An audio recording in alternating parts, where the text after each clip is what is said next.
Are you currently stuck in an endless loop of worry, sadness, or frustration? By the end of this video, you will know exactly how to dismantle that negative mood on a single piece of paper. We are going to do this using a 4-step tool called the Daily Mood Log. Before we go any further, take a look at this document. This is the blank Daily Mood Log. Pause the video right now. Grab a pen and some paper, or print out a blank template. Here is the Cardinal Rule. You cannot simply think this process through in your head. You must write it down. When you translate internal thoughts into physical words on a page, you force yourself to break the mental loop and adopt a much more objective, realistic perspective. Step 1 is identifying the upsetting event. At the top of your page, write a brief one-sentence description of the specific problem bothering you. Do not write down a vague statement like, "Life stinks." You need to be specific.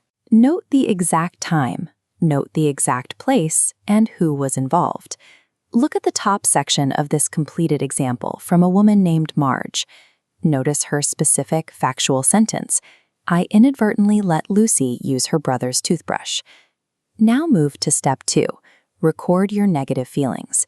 These should be single descriptive words like sad, anxious, or angry. Rate each of those negative emotions from 0 to 100. As you can see, Marge rated her anxiety at a 90 and her guilt at a 90. Rating these emotions establishes a concrete mathematical baseline. We will use those numbers to measure your actual psychological improvement later in the exercise. Now we reach step 3.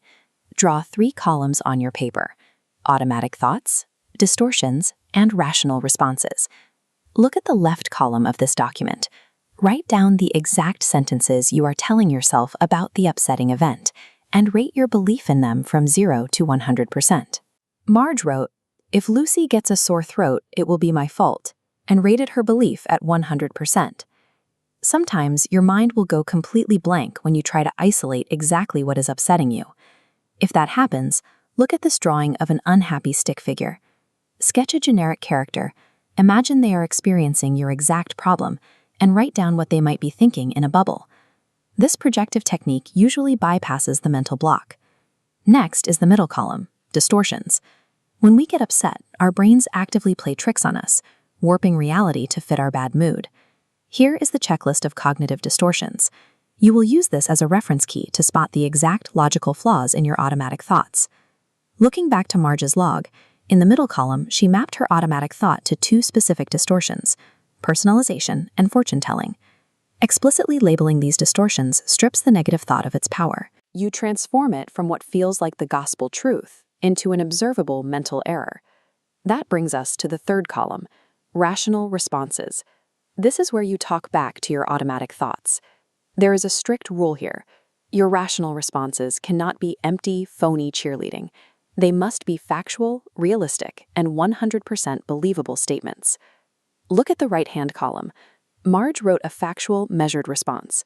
"I made an honest mistake. Lucy probably won't get a sore throat." She then rated her belief in this new response at 100%.